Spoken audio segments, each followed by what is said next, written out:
الحمد لله رب العالمين وصلى الله وسلم على نبينا محمد وعلى آله وصحبه ومن تبعهم بإحسان إلى يوم الدين وسلم تسليما كثيرا أما بعد. All praise is due to Allah, and we ask Allah to exalt the mention and grant peace and raise the rank of the Prophet Muhammad sallallahu alaihi wasallam, his companions, wives, and all those who follow them on their path of righteousness until the end of time.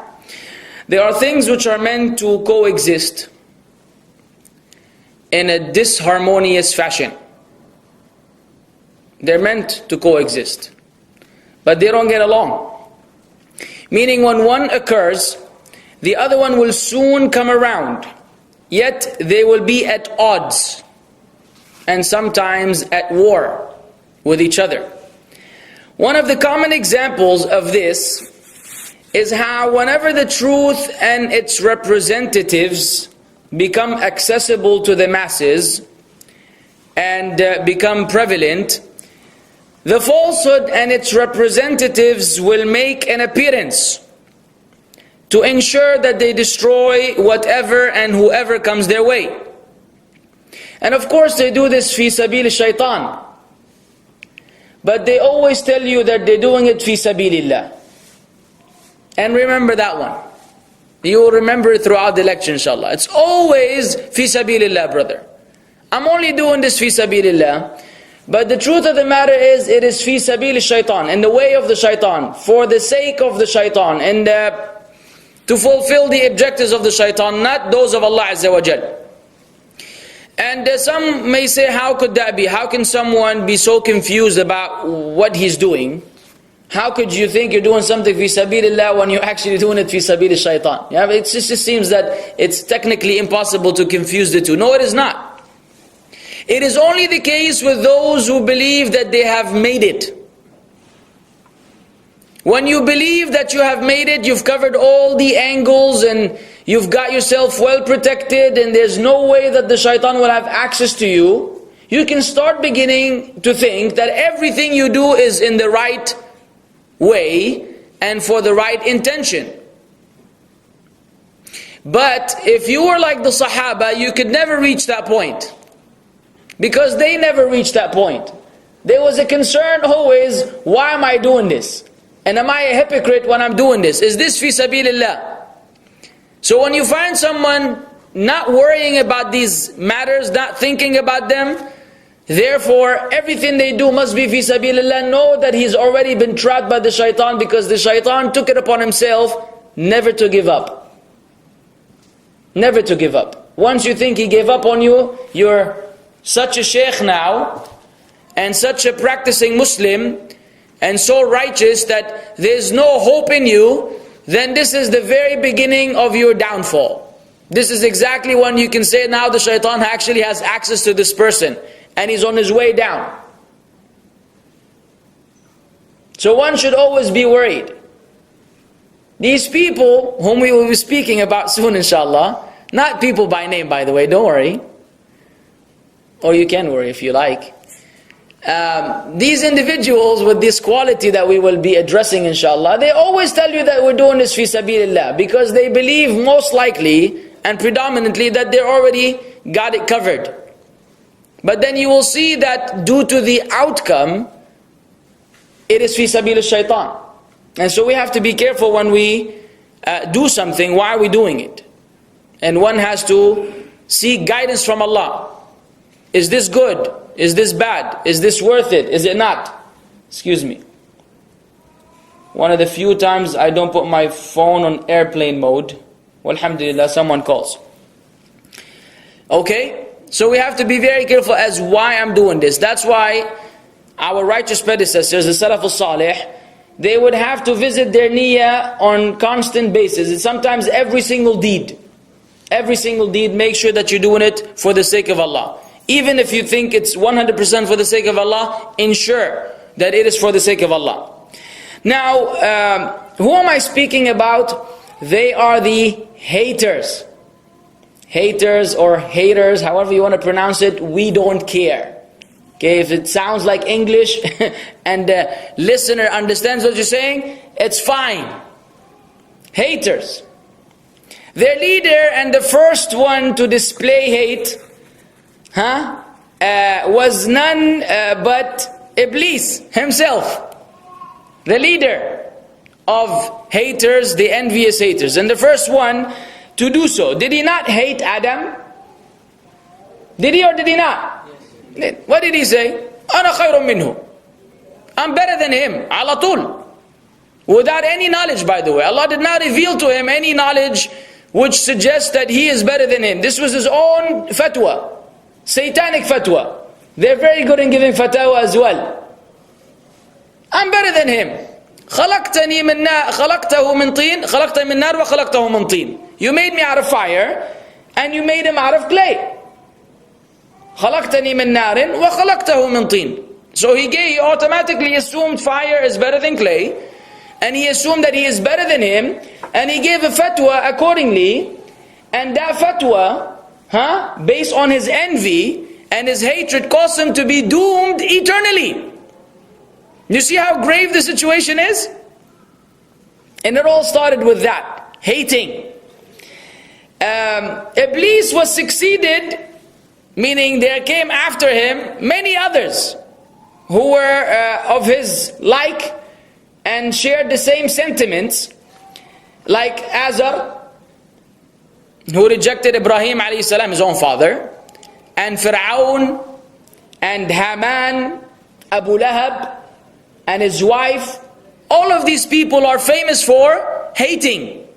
In fact, every person who rejected his prophet or messenger, any person who rejected their respective prophet or messenger, are included in this. But the thing is that not all haters are disbelievers. Haters are not restricted to disbelievers. In fact, we have many amongst them in our own ranks. Usually, they are more harmful and they cause more damage, besides making us sad, than others. Because they have certain access, and because you don't expect it from your own brothers in faith and your own sisters in faith. I mean, people that are close to you. I mean, let me just give you an example. When your neighbor, when a stranger betrays you, it's like he's a stranger. I didn't really know him anyway, so this is not really shocking. But when your neighbor does it, and you see him every day, like you give him a ride, and he tells you, okay, I'll give you 10 riyals if you drop me off somewhere. If it was a total stranger and he ran away, say, he could have been ta'ban from before. If your neighbor did it, like, what? I see this guy every day. How can he run away and not give me the 10 riyals? If your relative did it, you will be more hurt. Right? Maybe the stranger say, okay, who cares? Khalas, 10 riyals gone with the wind. But when your relative does it to you, you will reflect on it for some time. It will bother you within. So the closer the person is to you, the more you are, you're upset when they do something of this fashion. So when your brothers and sisters in faith, which is stronger than the brotherhood and sisterhood of blood, when they do this to you, it doesn't feel good. And it's very sad. Now let us discuss the nature of the disease that haters suffer from. And perhaps we'll give some examples along the line so we can have some practicality in what we're saying.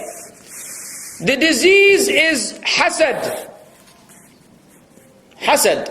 Al-hasad, hasadahu, yahsuduhu, hasadan, husudan. All of these are derivatives of the same root word. And it has a linguistic meaning as usual and a legal or legislative meaning. As we have said in many lectures, no you did not. And music, man, Allah musta'an. Rewind. Continue. So, what was I saying? Hasad. Yes, I know hasad. It has a linguistic meaning and a legislative meaning, as in everything. And of course they're related. They're always related. They say in the Qamus, when defining this word, it says, تمني أن تتحول إليه, the person, نعمته وفضيلته أو يسلبهما.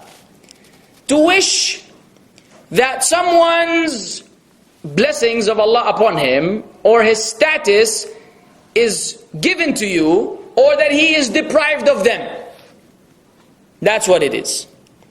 So when you wish that someone doesn't have what they have, you don't want him to have it, you're upset that they have it, you're upset with the decree of Allah that He blessed this person, you don't want him to be blessed, and or when you want that blessing to be yours without it being his, meaning take it away from him, give it to me.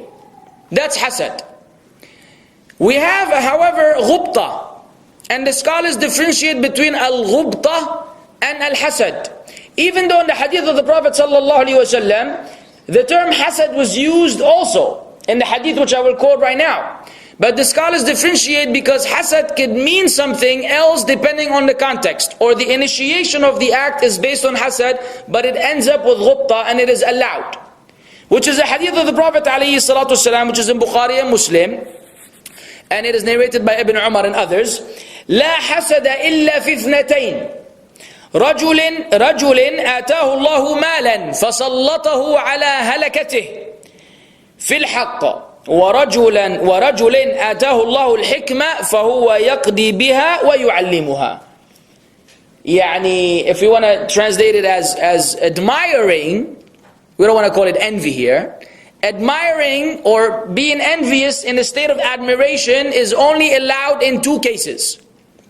When someone, a person, a man whom Allah Azza wa Jal has given fulus, He's given him money, and He gave him also the ability to utilize and spend this money in manners which is pleasing to Allah. And a man whom Allah has given wisdom, so he judges by it and he teaches it to the people.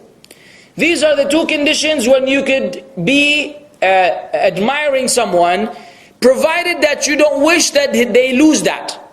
Yani if you say, oh fulan, mashallah, I wish if I were like him, or mashallah, something of the sort, and you don't want this person to lose what Allah gave them, no problem. No problem. But once it goes beyond that, and now you wish for that ni'mah to be removed, you're hating now, you're not happy, rather you're upset, and you're envious, and you're spiteful, then we have a problem. So there's no issue in wishing to be a person like that, to be like that. Now let me tell you exactly what hasad, the blameworthy one, is. Al-Mubarrad, he recited the following verses, and they sound pretty good in English. The Arabic is much better, but we'll go straight to the English. He said, the eye of the envier always sees scandal. They're programmed to find mistakes. They only see scandal. Bringing out faults and hiding the good. You will see, it will remind you of many people. Bringing out faults and hiding the good.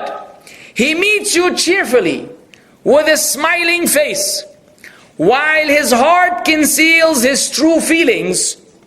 The envier's enmity comes without provocation, yet he accepts no excuses while he attacks. If he wants to attack and you say, but this and that, nothing will register. Once he goes on the attack, you're done. Who does that remind you of? Sorry for the coffee break. Who does that remind you of? Who do we know amongst the creation of Allah that are envious? We spoke about Iblis and we mentioned some big figures also. Who else? The non-Muslims. Specifically, Christians and Jews and Christians. The Jews and the Christians. Evidence: وَدَّ كَثِيرٌ مِنْ أَهْلِ الْكِتَابِ لَوْ يَرُدُّونَكُمْ مِنْ بَعْدِ إِيمَانِكُمْ كُفَّارًا حَسَدًا مِنْ عِنْدِ أَنفُسِهِمْ مِنْ بَعْدِ مَا تَبَيَّنَ لَهُمُ الْحَقِّ. Ajib. Many of the people of the book wish that they can turn you away as disbelievers after you have believed. Why? Out of envy from their own selves, even after the truth has become clear to them. They know already that you are upon the truth, and they hate the fact that you're upon the truth, so they make it a point to look for things or to fetch for the ambiguous ayat or a hadith or anything in the biography of the Prophet sallallahu alaihi wasallam, which they may use in favor of their wicked intentions, in order to cast this at you, hoping you will say, oh, okay, I'm going to leave Islam and come with you. Then and then they will only be happy. Only then. وَلَن تَرْضَ عَنْكَ الْيَهُودُ وَلَا النَّصَارَى حَتَّى تَتَّبِعَ مِلَّتَهُمْ. We must believe in that ayah. Neither the Jews nor the Christians will ever be pleased with you until you follow their religion. Once you give up Islam and become one of them, then they will be happy with you. You do 90-10. You tell them, I will give up 90% of my Islam, keep only 10% to make them happy, they will not be happy until you give up the 10%. You do 99 for one, they will not be happy. And how many Muslims are doing that today? Many. Illa man rahimahullah. Yallah, give this up, and this one will take care of it, and this one will hide it, and this one will change it, and this one will modify it. Are you happy now? No. Not yet. Keep doing more. Keep modernizing the deen. Keep making these changes to make it more compatible with our Western, lifestyle. And then we will consider you. Maybe we'll see. It's like some of these Muslim countries trying to join the European, I don't know what. They want to be a European country. Why? Khalas ya boy, leave it alone. Be happy with what Allah gave you. Trying to be like them and one of them. You don't need to do this. They're not going to be happy until you give up your deen completely. Allah also said about them, أَمْ يَحْسُدُونَ النَّاسَ عَلَى مَا آتَاهُمُ اللَّهُ مِنْ فَضْلِهِ. Or the surah before, was Baqarah, ayah 109. And this one is Surah An-Nisa, ayah 54 and 55. Or do they envy men for what Allah has given them of His bounty? Do they envy the people? They hate the Muslims because of what Allah Azza wa Jal has given us. So, is it okay then to envy people, or it's not okay? What are you waiting for? Okay, it's not okay. And when you envy people, who are you resembling? The Jews and the Christians. Is it halal or haram? Haram.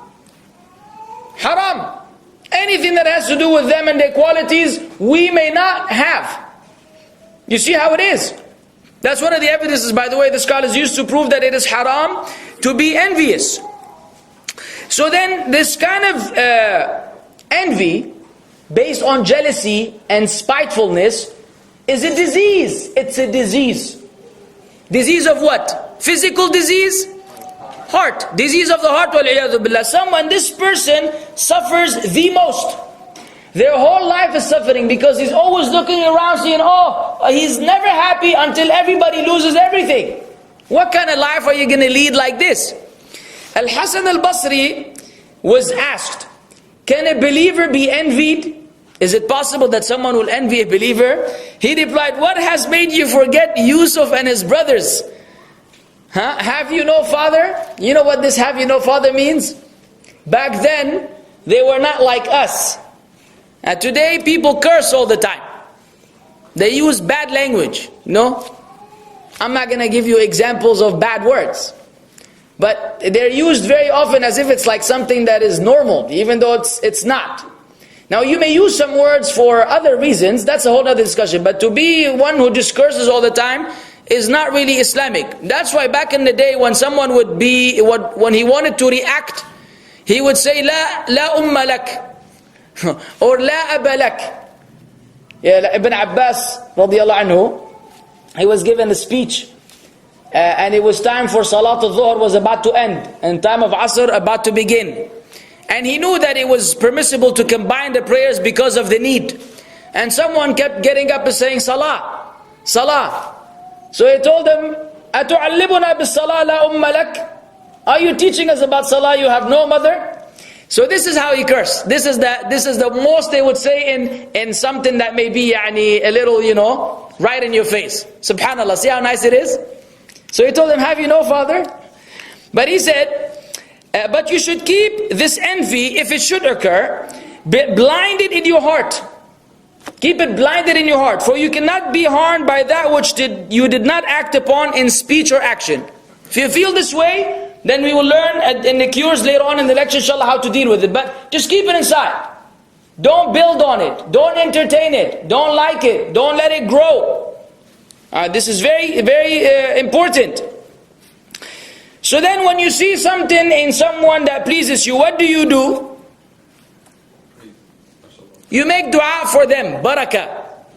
Specifically per the sunnah of the Prophet sallallahu alaihi wasallam. If you see something that pleases you, whether it is a car or a person or whatever it is, barakallahu feek. If it's a person, barakallahu feek. Barakallahu fi sayyarati, barakallahu fi sayyaratik, barakallahu fi malika wa ahlik. Whatever it is, you ask Allah to give it barakah. This is besides mashallah tabarakallah or mashallah la quwwata illa billah. And also the scholars have differed on whether you should say, like right now we're used to what? When you say something, mashallah tabarakallah, sah? People even put on the back of their car. He'd be driving in 1955 to, Toyota, that if somebody gave you for free, you will say thank you. He still has, mashallah tabarakallah, from the eyes of the envious, mashallah tabarakallah. Yeah, see, we said it already. So they won. It's like ingrained in our brain. So anyways, some of the scholars say that shouldn't be used. Okay? Because the hadith mentions that if you see something that pleases you, you ask Allah to bless it. But Shaykh ibn Uthaymeen rahimahullah, among others, had the other opinion based on the ayah in Surah Al-Kahf. وَلَوْلَا إِذْ دَخَلْتَ جَنَّتَكَ قُلْتَ مَا شَاء اللَّهِ لَا قُوَّةَ إِلَّا بِاللَّهِ. When you entered upon your garden and it was pleasing to you, had you only said مَا شَاء اللَّهِ لَا قُوَّةَ إِلَّا بِاللَّهِ. So there's a difference of opinion. So when you see something that is pleasing to you, do that before you knock him out with your eye. And it doesn't mean you will punch him, but you can kill someone with your eye, with your evil eye. And hasad, by the way, the eye is a form of hasad, with the evil of the looker. Yani you may look at something and then you're a nice hearted person, you love for the Muslims, mashallah, wallahi, beautiful car, and you could look, and like one brother, every time he hears that somebody is married or got a second wife or a wife from a particular background, MashaAllah. Yani he says it from the bottom of his heart. He's really sincere. The only time he says it is when there's some second wife involved in the process. MashaAllah. La quwwata illa billah. But he's happy for the person. We assume he's happy for the person. So, but remember, people pay attention to even the way you say things. Just for the record. طيب. So then we learn that this is the way of the Jews and the Christians. And that we Muslims should not resemble them in this particular fashion. طيب. There's another ayah which is very relevant to what I'll be saying later on, inshallah ta'ala. إِنَّ الدِّينَ عِنْدَ اللَّهِ الْإِسْلَامِ وَمَا اخْتَلَفَ الَّذِينَ أُوتُوا الْكِتَابَ إِلَّا مِنْ بَعْدِ مَا جَاءَهُمُ الْعِلْمُ بَغْيًا بَيْنَهُمْ.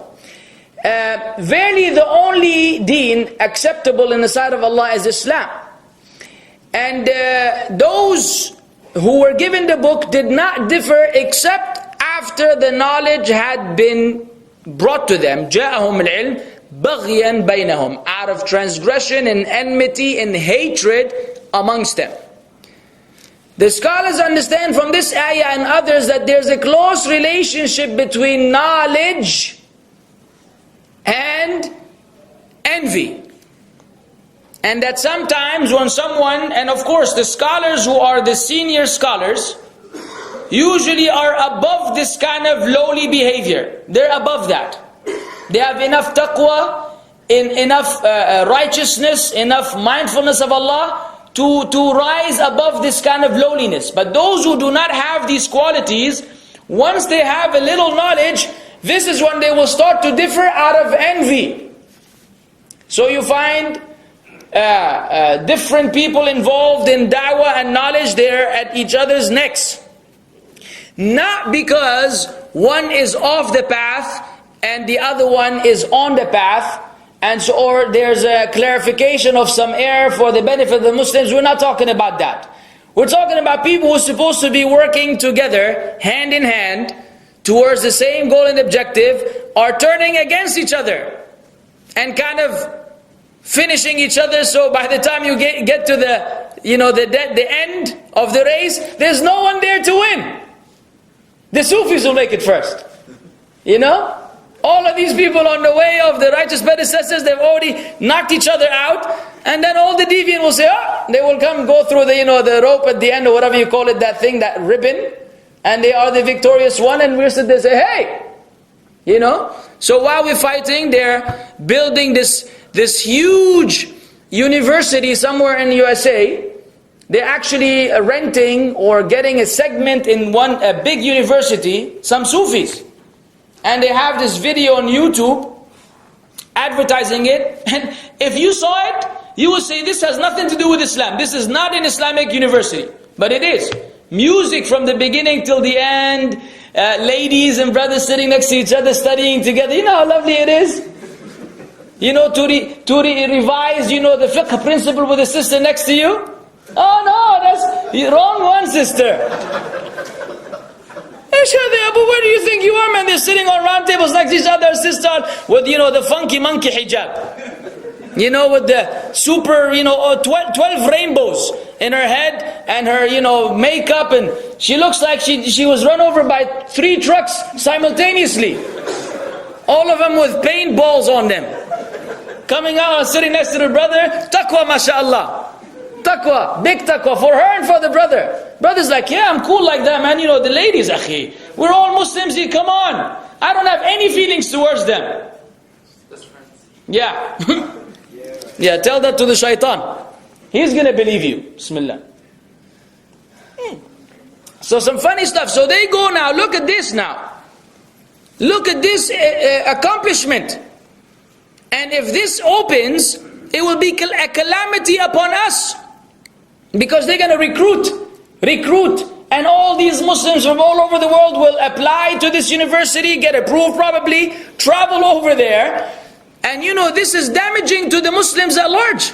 Because they're going to learn a modern version of Islam, not the way of the Sahaba and those who followed them. And so everything we're doing, as they say, you're putting one brick and you have 1,000 people knocking down the wall. How much can you build? If you put one brick and then 1,000 people are ready to break it, when will we build something for the ummah? So it's a very serious matter in this sense, that while we're fighting and going over nonsense, this is what they're doing. They know better not to waste their time. Had we only learned from them in this regard, we would have accomplished a lot. Wallahu musta'an. Tayyib. What are the causes of envy? The number one cause is enmity.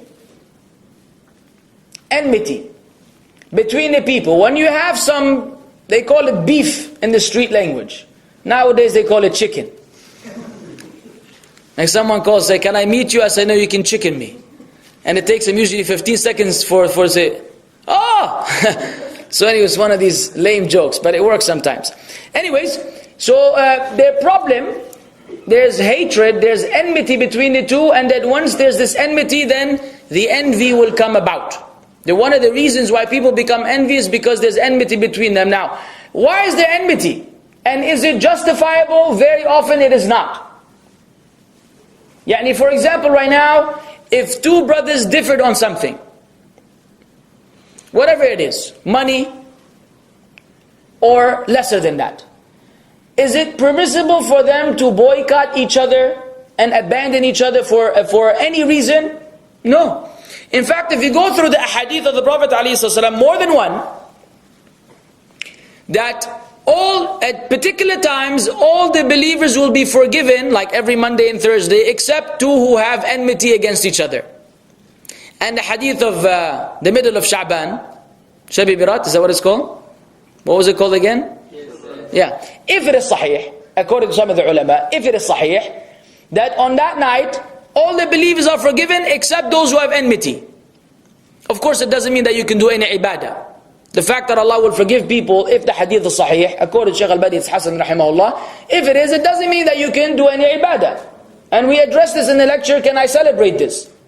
Right? Or are you guys confused now?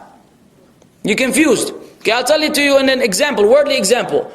Your mudir says to you, Wednesday is a day off. Don't come to work. Okay? All of you. So you send an email to all of the employees, you co-workers, say, the mudir said to go to the beach on Wednesday. And if you go to the mudir, he says, who told you? You say, you said that we have a day off. He said, yeah, me saying we have a day off does not mean that there's a beach involved. Okay? The fact that I said take a day off does not permit you to add something and attribute it to me. You can't build on it anything because I didn't say that. If I wanted to say that, I could have said, hey guys, Wednesday's a day off and you have to go to the beach. If I said it's a day off, you can go sleep, you can go eat, you can go do whatever you want. The hadith says Allah will forgive the people. Does it mean that you can go do qiyam all day and fasting, or qiyam all night and fasting all day? No, it does not. From where did you deduce adding acts of worship based on a khabar that people will be forgiven? It just says that people will be forgiven. You have no right to attach any act of worship without an evidence. So when they go look for the other evidences, all of them are weak. Therefore, there's no special ibadah on the 15th of Sha'ban. Is that clear? Okay, so no one will be confused afterwards. So how do we get there? So look at these ahadith. People will be forgiven unless they have enmity. So do you really want to miss out on being forgiven every week? And every year, on yearly basis, because of an enmity that is not justifiable? No, you don't. The second reason is arrogance. Arrogance. People hate to be corrected, or they don't accept the truth. And this is a calamity. The truth of the matter is, when one of us makes a mistake, which we do, and someone presents the mistake in a decent manner, the person who made the mistake must change his views and must go back to the truth. When someone doesn't do that and they're arrogant, then they will reject whatever advice, and therefore they will envy others now.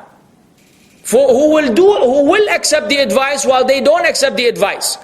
So not only that they have a problem within themselves, it will lead them to hate others who accept advice. So they say, oh, these are just sheep. They listen to whatever people tell them. And supposedly he's the one who's adhering to the position that he does not change.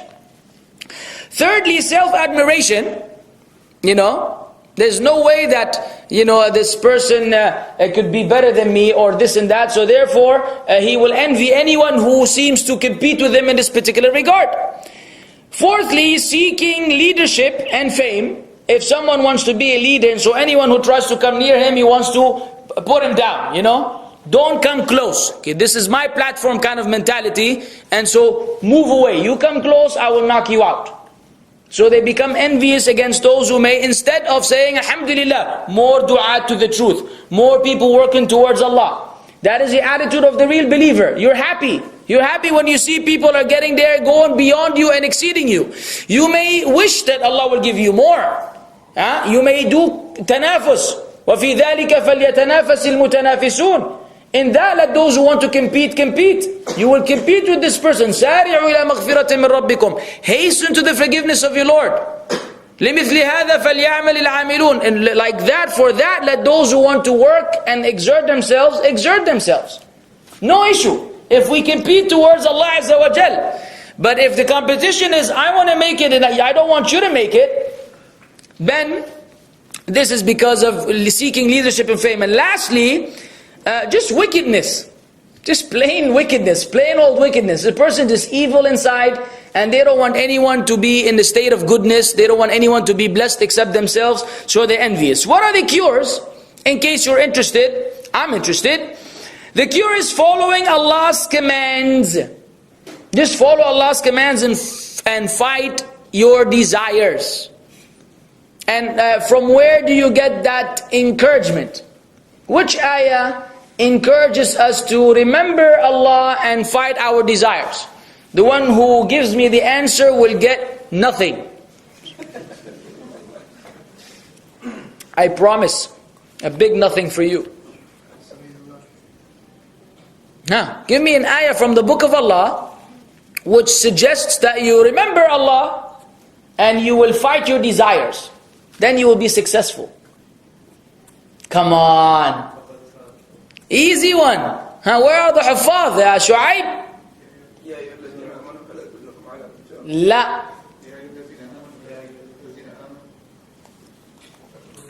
La.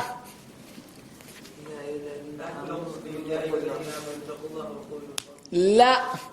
Juz' amma ya Jama'at al-Khair. I often give you something easy from Juz' amma. I know that you may not be familiar with the other ayat, so you're excused. But Juz' amma, no one here is excused. I'm sorry. If you still haven't memorized Juz' amma, you got to do some serious checkup. Okay, and find out what's going on there. It's the easy stuff. Easy stuff. Come on. Children, 5 years old, mashallah, have it memorized. La.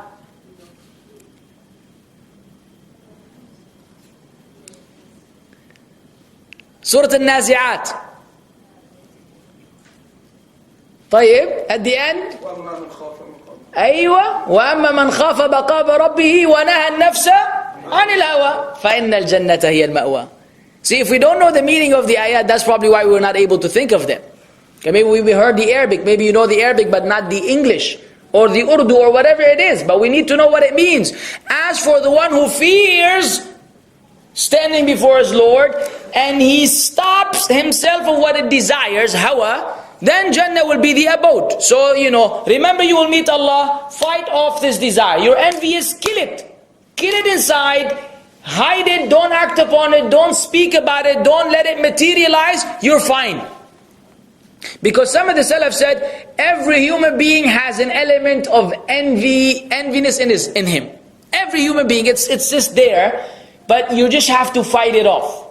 Don't let it materialize, don't let it come out. Okay, it's just like something that is in human nature, generally speaking. Of course, it has various degrees. Secondly, be content with Allah's division, what Allah gave to His creatures. نحن قسمنا بينهم معيشتهم في الحياة الدنيا ورفعنا بعضهم فوق بعض درجات.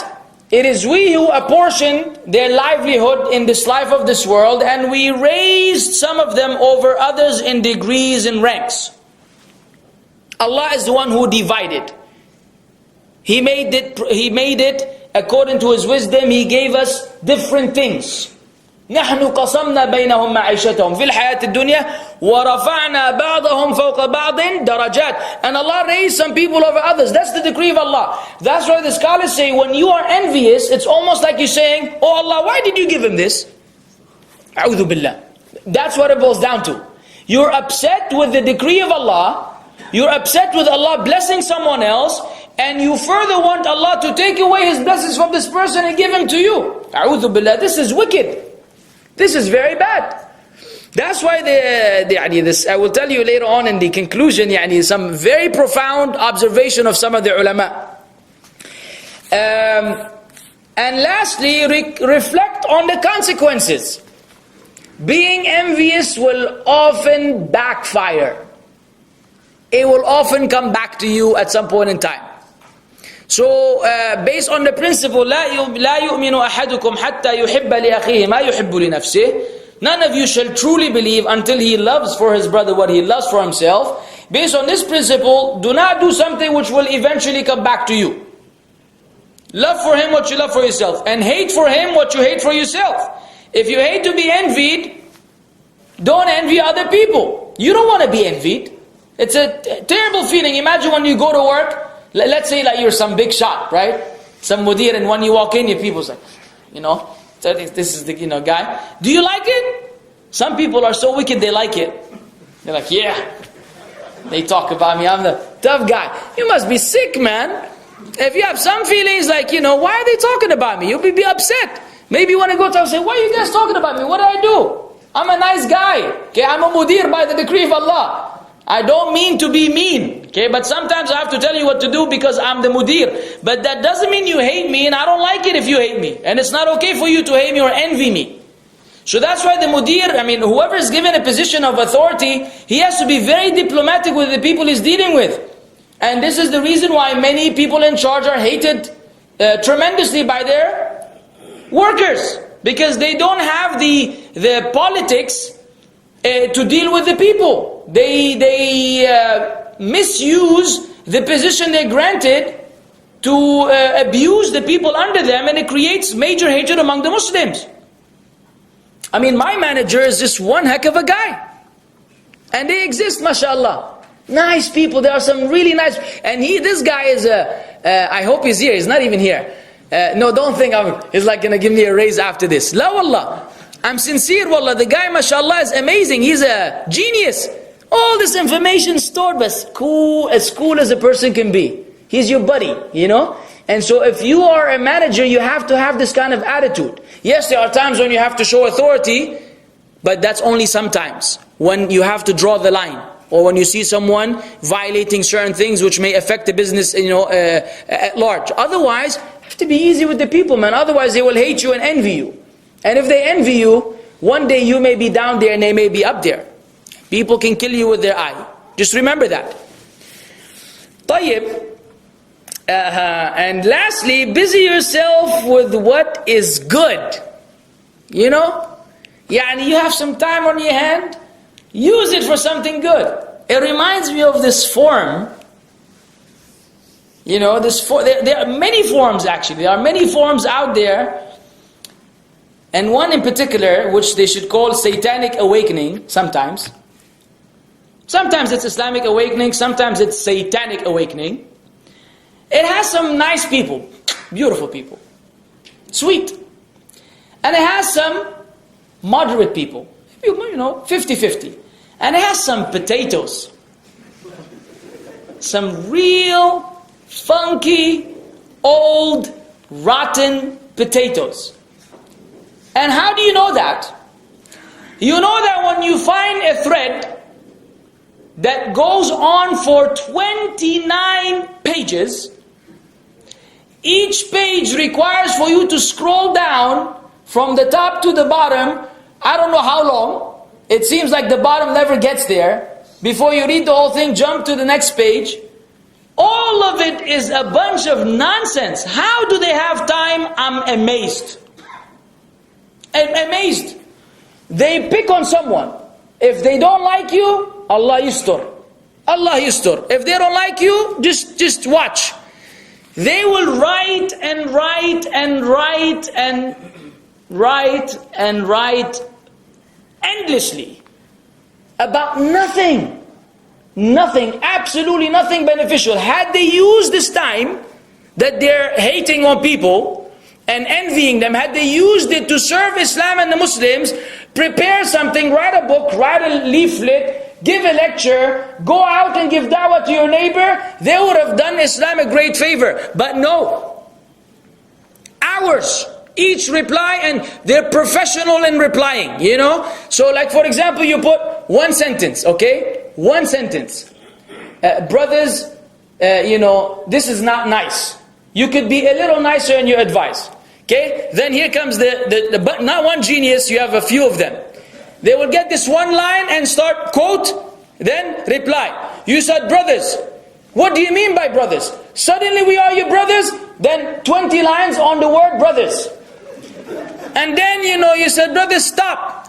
And then he will give you the history of the word stop from 15 dictionaries. And with the quotation, citation. And then analysis of the word. Cry baby, stop crying. Tell us why you said this in the lecture 3 years ago. Why did you say this in the lecture? What does this have to do with anything? I'm dealing with things now. Just get over this last lecture 3 years ago. Khalas, it's in the past. No. It's very sad. They do this to many people.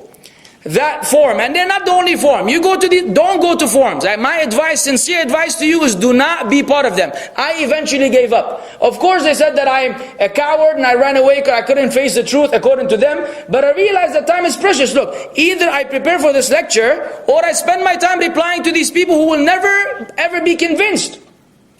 Allahu A'lam, it could be hate, it could be, I don't know what it could be. I don't want to assume that they are envious or hating, but I'll tell you for sure that it is a waste of time. And so once someone has a lot of time on his hand or they're envious, do something that is beneficial for the Muslims.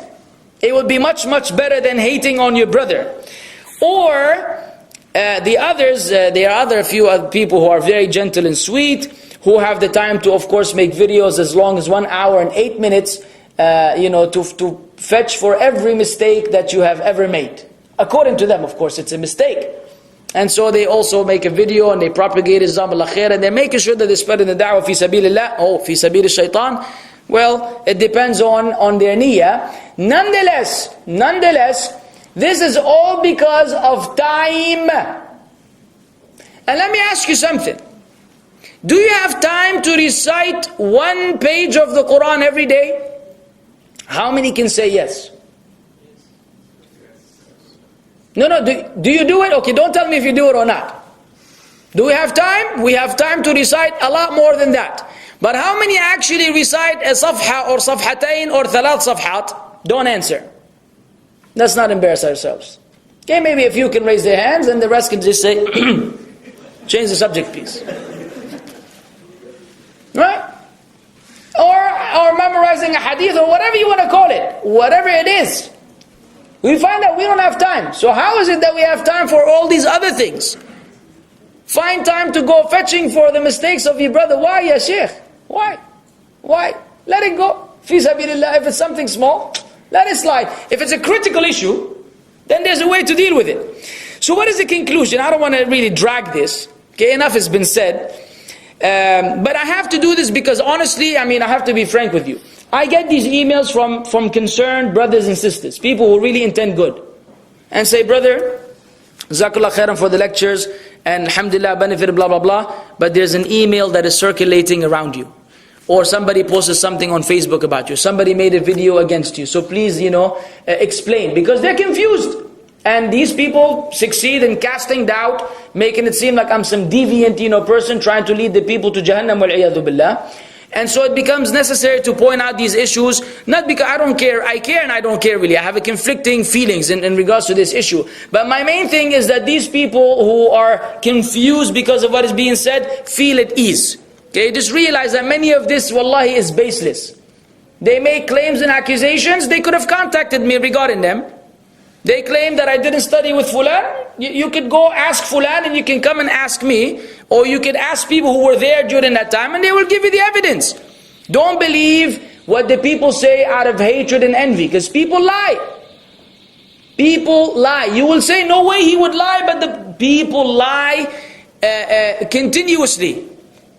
Wallahi, and you will not expect it from certain people, but it happens. So don't believe everything that is being said. Verify, and there are means to verify it. Conclusion, guess what? The first sin which Allah was disobeyed with in the heaven was hasad. And the first sin which Allah was disobeyed with on earth was hasad. Iblis against Adam and Habil against Qabil. One envied another up there, so Allah sent him down. And one brother envied his brother, so he killed him. And so Allah Azza wa Jal caused this to be the first person to kill. And everyone who kills afterwards, he will get a share of the sin, because he is man sanna al-qatl. He is the first one to begin this act of killing. So the first sin Allah was disobeyed with in the heavens and on earth was hasad. That's enough reason for us to stay away from it tooth and nail. Completely stay away from it and abandon it completely. If one of us sees in his heart some element of hasad, remember Allah and seek His pleasure. Fight it off. Fight off your desires. Busy yourself with something beneficial. Don't build on it. Don't go wasting your time and the time of Muslims on these issues. We have way more important things to deal with that are very important for our growth, constructive growth. And if we don't use this time in a manner that is beneficial, we will lose. So I invite all the Muslims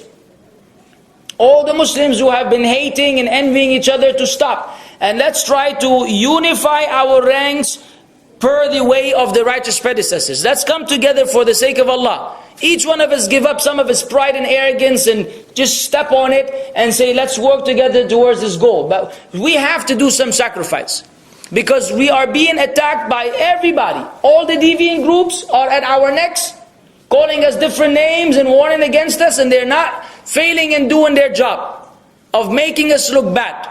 We have a horrible reputation. As people who follow the Sunnah, for whatever reason, we have a horrible reputation among all the grave worshippers and their likes, all over the Muslim world. And then we have the disbelievers at our necks, and then we have ourselves on each other's necks. So it's like we're killing ourselves. And this has to stop. If we came together to fight off the the evil forces that are external, then inshallah we will be able to fulfill the objectives and the goals which are necessary for our growth. So please, I'm willing to give up and to compromise anything which is personal to me for the sake of brotherhood. If I've done anything or anything I have to change, modify, for rectifying, I'm willing to do it, provided that it doesn't deal with the principles of our deen. I won't compromise the deen, inshallah. But if it's anything else that are personal, I'll throw it in the trash. I'll get over it and we'll move forward. But the brothers have to do the same thing. So I'm inviting them to stop doing this. Wallahi, it is not healthy for anyone. Neither for me, nor for you. In fact, you're in big trouble with Allah unless you stop. That's what it boils down to, because you're destroying the voice that is calling the people to none but the sunnah of the Messenger of Allah alayhi salatu salam, and no one can claim otherwise. No one can claim otherwise, that anything other than the sunnah has ever been propagated from behind this speaker or microphone or recorder. Never. Have I ever invited anyone to do any bid'ah? Ever called you to anything odd which you have never heard from the scholars? Never. Everything is in agreement with the teachers of Islam, the authentic, with verification. So what do you want? To claim otherwise is dhulm. So please, come on. Let's work it out. And let's get over these differences. And let's, help the Muslims in what is beneficial for them.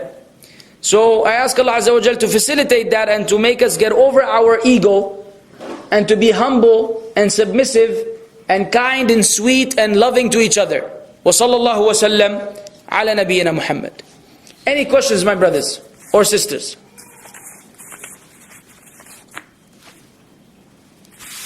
No? I have a question. Yes, sir. First, fatwa was given by Iblis. Is that true? A fatwa was given by who? Iblis. Like, I'm created from fire and Adam is created from clay. So, was that the real first fatwa? Fatwa, what is it? Well, brother, the term fatwa, don't think of it as a fatwa that is issued by a scholar and Iblis is a scholar and he issued his first fatwa with a signature. The term fatwa, linguistically, means to issue a ruling or an opinion. So don't get too technical. Of course I said it. And so if you're asking me, I'm going to say yes because I said it. So yes, he issued that fatwa, but I don't know what you think by the word fatwa now. No, I'm thinking the same thing you said. Like, telling something of his own, making himself. Okay, do you believe that Allah issues fatwa? It's a trick question, but don't help him. Do you believe Allah issues fatwa or not? Yes. You have an evidence? Like, he commands people to... No, the term was used for Allah. يَسْأَلُونَكَ. What is in Surah An-Nisa? قُلِ اللَّهُ يُفْتِيكُمْ فِي الْكَلَالَةِ. Allah himself said, Allah will give you yuftikum. Allah will give you the fatwa regarding al-kalala. I can think it is another occasion as well. Ala kul hal, it's in Surah An-Nisa. It's in the book of Allah. So the term, now when we say fatwa, it's the fatwa of Allah Azza wa Jal. So we just learn, I'm trying to show you the linguistic aspect of it. So linguistically, yes, Iblis' fatwa was, I'm better than him. That was his own opinion and judgment. So yes. But don't think about it too much, man. It's going to just bother you. Yes, Akhi? Like you said, if we are enemies, we can affect someone with the evil eye and the person might get killed, right? So, is there any way that we know if someone has been affected by the evil eye? Yes, there are ways. Of course, you have a few things here. We have the evil eye, and we have the envy, and we have the jinn, and magic. And very often these things may be confused as to what really happened to this person. And really it requires professional people that are experienced, mashayikh, who can differentiate between these things and tell you what is next. But the general solution for all that is, in terms of protection or prevention, is that we remember Allah Azza wa Jal often. We read the mu'awwidhatan. وَمِن شَرِّ حَاسِدٍ إِذَا حَسَدٍ. You seek refuge with Allah from the eyes of the envious and from the envy in general. And remembrance of Allah as means of protection. After it happens, it's ruqya. Al-ruqya shar'iyya, with its vastness and the many ways it could be done, then that would be the solution afterwards. But it's not for anyone to do it, in a sense, if someone is doing it professionally. But anyone can do ruqya for anyone, yes. But there are certain people that you refer to in matters that are beyond the average, that are qualified and specialized. And we have many dajjalin, many charlatans or liars who pretend to know, and they treat magic with magic, or they give you some some weird stuff as a solution, and they ask you for weird things. You have to be very careful of these people, and they're all over the place. But that requires a lengthy discussion, and this is not the time for it. Speaking of husn and protecting yourself, if somebody is used to doing it every day, twice a day, doing their Adhkar? Yeah, adhkar. And one day he happens to forget. Is he still protected, or? Allahu A'lam. Someone can do it and still be affected. And someone can forget it and be protected. Okay. You know what I'm saying? It's not like, okay, you put a coin in the vending machine, and you may get the chips or may get stuck. Okay, so I mean, there's no guarantees in these things. This is all in the hands of Allah. Wallahu khayrun hafidhan wa huwa arhamur rahimin. Allah is the best of protectors, and He is the most merciful. So, I mean, look at the prophets. Yusuf was taken away and thrown into the well, and he went through a long process. So still the decree of Allah is part and parcel of the whole thing. Yeah, but you just utilize the means. Yes. Your job is to utilize the means. But if it happens, it's the decree of Allah. But if something should harm you, can we connect that to humanly? If something should harm you, it's probably Allah's will, and not probably, it is Allah's will. No doubt it is, but it's not because of somebody ayn or whatever. It could be. Okay. What about envy in terms of business? Like businesses envy, like one business wants to be a higher achiever, getting more profit than other businesses. So what about enmity and hatred? If it's mubah, no, well it depends on whether they're going to cross the line. Generally this is mubah. Okay. If it's something that is allowed, you may compete with it. You may compete in it, afwan. Okay, if it's mubah. Provided that you don't transgress against the other person. Yani, you don't start a business, say, well, I don't want to envy anyone, I'll have the worst business in the street. Okay? Take out these, advertisements, make our place look, all shabby and everything, because we don't want to envy anyone. No, you go and make the place look good, and you may compete, but within the boundaries of mubah. Once you go beyond that, and you transgress against your competitor, then it becomes haram. Now. Yes? Do you have any advices for people who spend their time watching the soccer leagues and cricket matches almost every day? Soccer and cricket? Yeah, I have an advice for them. Stop doing it. You know what I mean? Come on. Highlights is acceptable. Okay? They play a 90-minute soccer match for the sake of Allah, chasing after a ball. It's nice to take 2 minutes to see the 3 goals that they scored. Khalas. That does the job. Actually, that's what you're looking for. More than that is this. And the cricket games can be ridiculously long. I remember one brother said it could be 10 hours, 15 hours? 5 days? Yeah, boy. Wallah, if they paid me $1 million riyals, I wouldn't go, man.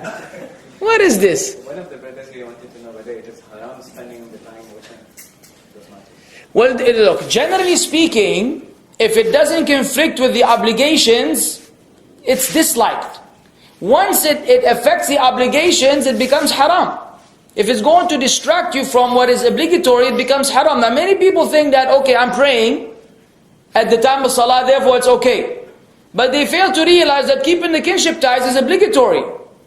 And this may be the time for them to keep the kinship ties, and they're too busy watching. This is an obligation you have forsaken. Oh, you have forsaken, yes. So there's an issue there. It's not only salah. It could distract you from dutifulness to your parents. Your parents may expect you to be around at this particular time, and you watching this cricket match. And your mother keeps looking at the time, where's my son? This is uquq. This is a calamity. This is just as bad as missing the salah. If not just a little lesser, because leaving the salah is disbelief. You see what I'm saying? So many people are tricked by the shaitan. Oh well, okay. At the time of salah, from dhuhr to asr, I watch 3 hours, and then I pray asr, then I continue watching. but you're actually missing out on other obligations in between. So yeah, I mean, generally speaking, it's not befitting for a Muslim to spend his time wasting his time on these things. Now there are times where you want to kind of relax and take it easy. It's family time, you're trying to be close with your wife and children, and you want to spend some time seeing something that is halal. Ma fi mushkil, we're not going to say the whole day you're going to be seeking knowledge and remembering Allah. Sa'a wa sa'a. There's a time for this and time for that. But it's very sensitive. People very often lose track of what they're doing, and they become addicted. Angry Birds. All day, meow, meow, meow. Brother, what are you doing? At work, under the table. Come on, man. You laugh and look like you're doing this at work, man. Yes, Akhi. I have a friend who moved to a new house, and I asked him, why don't you invite your friends over for dinner?